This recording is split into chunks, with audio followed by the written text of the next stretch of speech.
इस कार्यक्रम के पुण्यार्जक हैं सौभाग्य कोहिनूर, श्री संजय जैन, श्रीमती ममता Jain, greater Kailash Delhi, Shri Vijendra Jain, Shrimati Nirmal Jain, Gurugram, Shri Rajiv Jain, Shrimati Meenakshi Jain, civil lines Delhi, Shri राजन जैन, श्रीमती मोनिका जैन, जनकपुरी दिल्ली, श्री अनिल जैन, श्रीमती मधु जैन परिवार, पोलो रोड दिल्ली, श्री राजीव जैन, श्रीमती संजुला जैन परिवार, गुरुग्राम।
राजा के महल का ये दृश्य हम आपको दिखा रहे हैं। राजा का बहुत वैभव है और राजा अपने दल बल पूरे समूह के साथ इस भगवान के दिव्य दरबार में, आप सारे लोग पात्र हैं, आप सारे लोग दिव्य दरबार के पात्र हैं राजा के। और राजा की एक पुत्री है, सम्यक दृष्टि पुत्री मैना, ऐसा बताया गया है, जो सदैव धर्म कार्य में रत रहा करती। वहीं उसकी एक बहन सुरसुंदरी, जो साज श्रृंगार में लिप्त रहती, सांसारिक वैभव और माया में लिप्त रहती। तो आइए इन दोनों का प्रथम दृश्य और नाटक की भूमिका प्रारंभ है। 24 भगवान को नमन कर जिनवानी स्तुति करती हूँ। श्री जिनवानी जग कल्याणी, जग जन मदतम मोह हरि, जन मन हारी गणधर हारी, जम जरा भव रोग हरि, तिथ्यरणम दिव्य जुजीणम जो पढ़ई सुणी, मय्ये धारई नाणम सौख्यम अनंतम धरिये, सासद मोक्ष पदम पावई, नाणम सौख्यम सतम धरिये, सासद मोक्ष पदम पावई। अरे सुन सुन मेरी मैना, जरा मान मेरा कहना, जियो जियो मस्ती में मेरे संग संग बहना। क्या इन नियम धर्मों के बंधनों में बंधी हो? अरे मस्त पवन से के झोंकों से उड़ा करो। देखो सुरसुंदरी अपनी बहन को किस तरह से बहला रही कि भगवान की भक्ति क्यों करती हो, ये जिंदगी के पल कम मिले, इन पलों को अपने आनंद में, अपने वैभव में और अपनी खुशी में व्यतीत करो। में लगी हो, थोड़ा अपने जीवन को भी जिया करो, थोड़ा घूमो फिरो, ये किया करो। सुरसुंदरी, सुरसुंदरी मेरी बहना, तुम एक बार, सिर्फ एक बार तो जिन मंदिर आओ मेरे साथ, एक बार तो जिनवानी को पढ़ो। हाँ मेरी बहना, उसकी भी उम्र अभी आएगी, अभी तो अपने जीवन को आनंदमय से जियो जियो।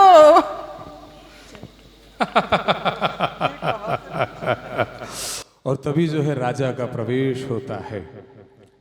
हंसते हुए राजा अपनी दोनों पुत्रियों के पास जाते हैं और दोनों पुत्रियां अपने पिताश्री को जय जिनेंद्र करती हैं। जय जिनेंद्र पिताजी, पिताजी, जय जिनेंद्र माताजी। जय जिनेंद्र माता जी, जय जिनेंद्र। राजा कहते हैं जय जिनेंद्र पुत्रियों, सदा सुखी रहो, प्रसन्न चित्त रहो और अपने पिता के द्वारा प्रदत्त सुख ऐश्वर्य आपको प्राप्त हो।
अवसर चल रहा है श्री सिद्ध चक्र महामंडल विधान की आराधना का, और उस आराधना में आज अपने लघु नाटिका के माध्यम से समझा कि सिद्ध चक्र महामंडल विधान क्यों किया गया, कैसे किया गया और उसका फल क्या।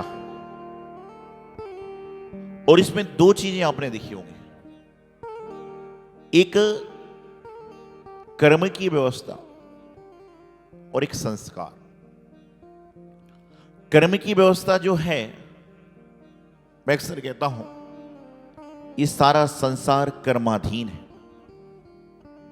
हमें जो मिल रहा है, आपको जो मिला है, तीर्थंकरों ने जो पाया है, वह कहीं ना कहीं अशुभ से शुभ कर्म का फल है जो उनको मिल रहा है। आपके पास में जो अच्छी वस्तु है, जो अच्छी चीजें हैं, ये कहीं ना कहीं पूर्व जन्म का शुभ कर्म का उदय है, जो आप अशुभ वातावरण में भी शुभ का कार्य कर पा रहे हो। तो वर्तमान में चारों ओर जैसे वायु अशुद्ध हो चुकी है, जल अशुद्ध हो चुका है, उसी तरह से संसार के लोगों के विचार भी अशुद्ध हो चुके हैं। लेकिन उस अशुद्ध वातावरण में भी जहां भोजन अशुद्ध है, जहां पानी अशुद्ध है, जहां पैसा अशुद्ध है, लेकिन वहां पर भी आप यदि शुद्ध हैं तो ये आपके पूर्व जन्म का शुभ कर्म का उदय है कि आप शुद्धता पूर्वक जीवन जी पा रहे हैं। नहीं तो बस प्रातः काल से ही बच्चा पैदा नहीं होता, लेकिन घर में मार काट दिखना चालू कर देता। कर्माधीन व्यवस्था। गुरुदेव कहते हैं, संत कहते हैं, जिनवाणी मां कहती है, आपके घर में एक बहुत बड़ी कोठी आपकी है, बहुत सारे कमरे आपके यहां पर हैं, बहुत सारा वैभव आपके पास में है, तो कहीं ना कहीं पिछले जन्म में किसी संत निवास में, किसी जिनालय में कहीं ना कहीं हो सकता है कि आपने संतों के रुकने के लिए एक संतशाला में छोटा सा कमरा बनाया होगा। उसकी फलश्रुति यह है कि आपके पास रहने के लिए आलीशान मकान है, महल जैसा मकान है। कहीं जिन मंदिर के निर्माण में आपने कोई ना कोई ईंट लगाई होगी, उसका फल है कि आज आपके घर की पूरी इमारत खड़ी हुई है। लेकिन अफसोस ये है कि जो मिलता है उसका हिसाब नहीं है और जो नहीं मिला है उसकी लिस्ट पूरी तैयार है। कर्माधीन संसार। और कर्म जब उदय में आते हैं तो यह नहीं देखते कि सामने राजा है कि रंक है, गरीब है कि अमीर है। आपसे कोई पूछे कि मृत्यु किस किस को आती है तो क्या जवाब है आपके पास? आपसे कोई कहे कि मृत्यु किस किस को आती है तो आप एक ही जवाब देते हो कि जो संसार में जन्मा है उसकी मृत्यु निश्चित आएगी, चाहे पैसे वाला हो, चाहे गरीब हो, चाहे मध्यम वर्गीय हो, सबका मरण निश्चित है। जन्म लेने के तरीके अलग हैं। कोई बिस्तर पर जन्म ले रहा है, कोई बहुत बड़ी अस्पताल में जन्म ले रहा है, कोई कहीं और जन्म ले रहा है, लेकिन मरण होने के तरीके सबके एक हैं और मरण होने के बाद में सबका अंतिम संस्कार स्थान एक है। आज तक किसी भी पैसे वाले का मरण हुआ हो तो उसके घर में शमशान घाट नहीं बनाया। यही सच्चाई है, यही जीवन की बहुत बड़ी सच्चाई है कि तुम कर्म के मारे कहां कहां बच के जाओगे। दुनिया में चाहे आंख मिचोली खेल लो, लेकिन अंत समय में तुम्हें 4 लोगों के कंधे पर सवार होकर आना पड़ेगा और आपको शमशान घाट में ही जाना पड़ेगा। बचपन से मैं एक बात सुनता हूं, बचपन से आप लोग एक बात सुनते होंगे, जब बच्चा गलती करता है, जब कोई गलत कार्य हो जाता है तो माता पिता क्या कहते हैं? 4 लोग क्या सोचेंगे? बोलते कि नहीं? 4 लोग क्या सोचेंगे? लेकिन मैं अपने आयु के 42वें साल में प्रवेश कर चुका हूं, मुझे आज तक वह 4 लोग नहीं मिले। आपको मिले क्या? कहते ना कि 4 लोग क्या सोचेंगे, लेकिन आज तक 4 लोग मिले क्या आपको? नहीं मिले। लेकिन मुझे चिंतन मनन में एक बात आई कि वह 4 लोग कौन हैं? कहते ना 4 लोग क्या सोचेंगे, 4 लोग क्या सोचेंगे, तो वह 4 लोग वही हैं जो इंसान के अंत समय में 4 कंधा देते हैं और मृत्यु के बाद शमशान तक ले जाते हैं। वह भी क्या सोचते होंगे, कैसा आदमी है। एक इंसान जाता है तो लोग उसकी याद में जीवन निकाल देते हैं और एक इंसान जाता है तो उसका नाम लेना भी लोग पसंद नहीं करते। कर्म, और कर्म इतने मजबूत हैं, इतने बलशाली हैं, इतने ताकतवर हैं कि इन कर्मों का कोई तोड़ नहीं है। और कर्म की लिखावट कैसी होती है? कहते हैं कर्म की लिखावट इतनी पक्की है जैसे आप पत्थर पर कुछ लकीर को खींच देते हो, पत्थर पर कुछ लिख देते हो तो जल्दी से मिटता नहीं है। ये कर्म है। कर्म चाहे हम मंदिर में करें, कर्म चाहे हम मस्जिद में करें, कर्म चाहे हम गुरुद्वारे में करें, कर्म चाहे हम गिरजाघर में करें, कर्म चाहे कमरे के अंदर करें। आप देखना कि कर्म करते समय आप किसी को नहीं देख रहे, लेकिन परमात्मा की नजर से कोई बचता नहीं है। चाहे वह पापी हो चाहे पुण्यात्मा हो, सबकी नजर परमात्मा पर है। और जहां जहां पर आपकी नजर नहीं है वहां वहां पर परमात्मा की नजर है। एक बार एक पिता पुत्र आम की बगीचे के पास पहुंचे और वहां पहुंचने के बाद आम चोरी करने के उद्देश्य से बगीचे में पहुंच गए। पिता ने बेटे से कहा कि मैं आम को चोरी करने जा रहा हूं और यदि तुम्हें कोई आता दिखे तो तुम मुझे आवाज दे देना। पिता आम के वृक्ष पर चढ़कर जैसे ही आम तोड़ने वाला था, बेटे ने टेर दिया कि पिताजी पिताजी कोई देख रहा है। पिताजी नीचे उतरा और उतरने के बाद सरपट भागा। जब हमारे पीछे कोई होता है ना तो हम भागते हैं, बचने का प्रयास करते हैं, पीछे मुड़कर नहीं देखते कि कौन है। पीछे मुड़ के कब देखते हैं?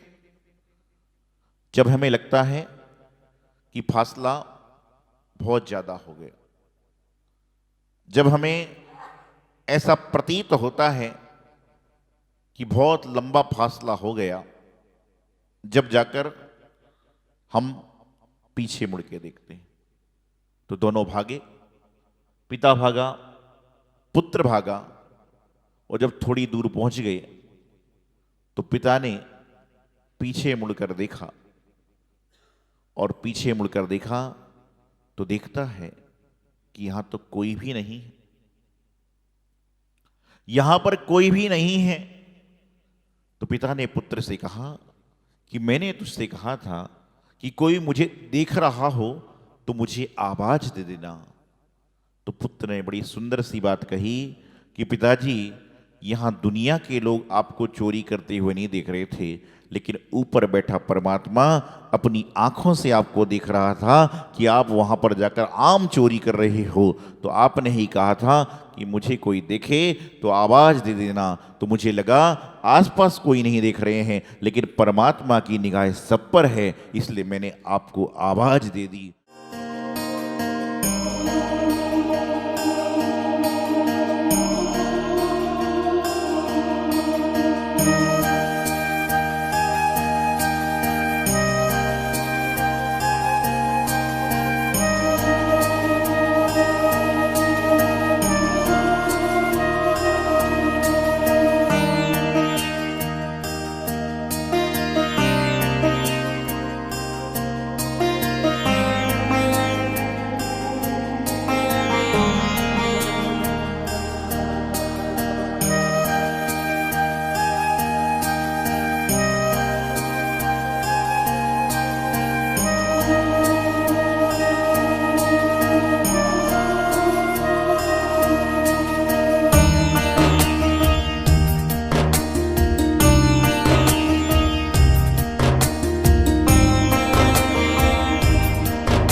इस कार्यक्रम के पुण्यार्जक थे। इस कार्यक्रम के पुण्यार्जक हैं सौभाग्य कोहिनूर, श्री संजय जैन, श्रीमती ममता Jain, greater Kailash, Delhi, Shri Vijendra Jain, Shrimati Nirmal Jain, Gurugram, Shri Rajiv Jain, Shrimati Meenakshi Jain, civil lines, Delhi, Shri राजन जैन, श्रीमती मोनिका जैन, जनकपुरी, दिल्ली, श्री अनिल जैन, श्रीमती मधु जैन परिवार, पोलो रोड, दिल्ली, श्री राजीव जैन, श्रीमती संजुला जैन परिवार, गुरुग्राम।